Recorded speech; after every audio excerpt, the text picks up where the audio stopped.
غير ما فيهم فبنوت شخصا آخر كي أتفاخر وظننت أنا أني بذلك هزت غنى فوجدت أني خاسر فتلك مظاهر.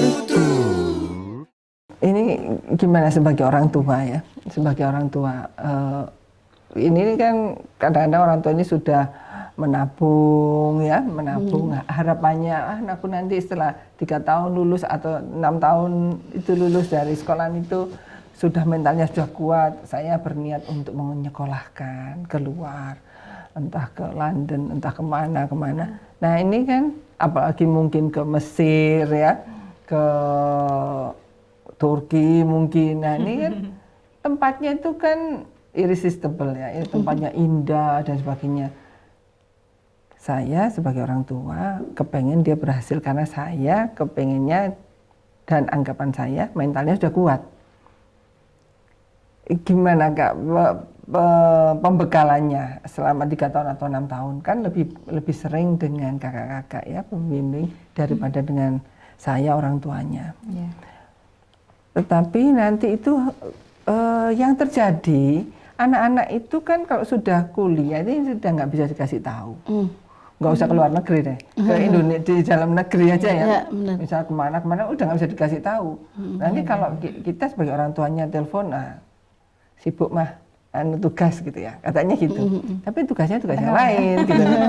Nah, terus ketemu Instagram macam-macam, ketemu sama cowok, akhirnya nanti terjadi kelanjutan hubungan gitu. Gimana Kak untuk pembekalannya ini Kak? Iya. Jadi anak di asrama, namanya juga anak-anak itu jangan selalu diikat gitu loh Bun. Anak itu jangan, jadi anak itu tarik ulur gitu loh Bun, tarik lepas. Jadi kalau anak di asrama itu selalu dikekang, kamu nggak boleh, itu menyebabkan anak itu semakin ingin melanggar gitu loh Bun.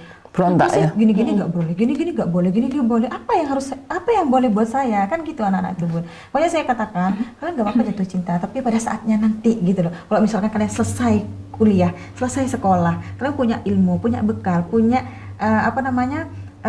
sudah bisa membahagiakan orang tua, kalian sudah bisa mencapai cita-cita kalian. Bolehlah kalian itu tapi dengan cara yang halal, menikah misalnya gitu kan. Iya. Masih lama. Iya. Dan memastikan juga nih Bun, orang tua itu kalau anak misalkan katakanlah mau kuliah ke luar negeri gitu ya, kan khawatir nih orang tua, takutnya anak di sana itu kan nggak selalu bersama orang tua, dan di sana anaknya juga tidak di pondok, misalkan kos kayak gitu ya Bun. Itu ya pastikanlah orang tua itu tahu sama kondisi anak itu tinggal bersama siapa. Kalau misalkan beasiswa misalkan ya Bun, sudah dijamin oleh pemerintah, itu kan sudah tahu gitu ya, jadi itu tanggung jawab pemerintah gitu loh ya Bun. Kalau misalkan dia biaya mandiri, itu kan sukanya anak-anak sendiri gitu loh ya Bun ya. Itu kan pastikan orang tua itu ikut mengantar kalau misalkan mampu dari segi biaya gitu loh Bun. Nah, kalau misalnya ini kan tabungan jadi mereka harus berangkat sendiri. Mereka harus berangkat sendiri. Itu mentalnya gimana, pembekalan mentalnya selama 3 tahun saat SMA itu atau 6 tahun saat sebelum lulus itu jadi SMP, terus kemudian SMA. Begitu SMA dia itu memang benar-benar menjadi satu pribadi yang berkualitas, tangguh untuk bisa mempertahankan dirinya untuk jadi kita itu menambah ilmu dia. Gimana? Jadi kita itu misalkan anak-anak, maksudnya tidak ketika dia kuliah dan jauh dari jangkauan orang tua, kita itu memberi nasihat kepada mereka, memberitahu kepada mereka kalau misalkan kalian melakukan seperti ini, akibatnya akan seperti ini. Jadi kita tuh memberitahu akibatnya itu akibat yang buruk sama diri kalian sendiri gitu loh Bun. Jadi mereka, oh iya berarti kalau misalkan, jadi kita tuh memberitahu akibat dari perbuatan mereka gitu loh Bun. Jadi kalau misalkan kalian berpacaran, katakan berpacaran tadi ya, saya ingin ketemu, saudara juga kalau saudara ingin ketemu gitu kan ya Bun. Ya obatnya rindu adalah bertemu gitu kan.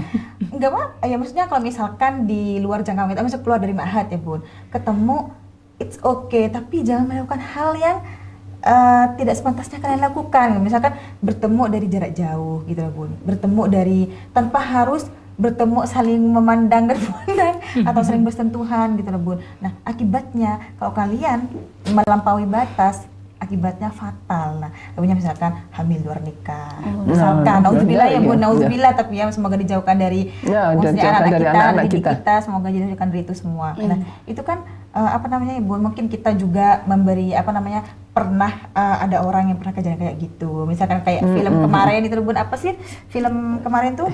Itu kan sudah ditanyakan di layar lebar dan seluruh Indonesia juga menonton tahu itu kan apa namanya ya Bun ya, itu pelajaran buat anak-anak didik kita kalau melakukan itu akibatnya seperti itu. Kalian belum punya bekal yang apa namanya ya yang matang kayak gitu Bun. Jadi kita itu mengajari mereka akibat dari perbuatan yang melampaui batas kayak gitu Bun. Aku usul ya, ini usul ya, usul bunda aja usulnya.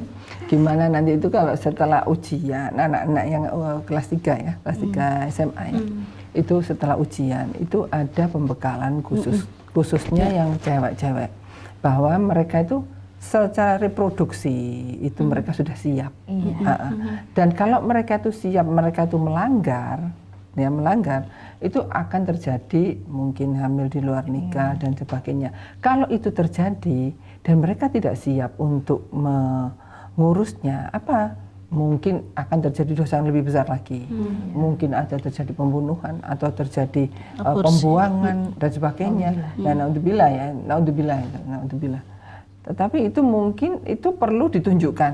Kan kita ini sekarang ini zamannya udah nggak zaman lagi. Nggak boleh gitu ya. Tetapi harus ini loh. Ditunjukkan videonya kalau bisa.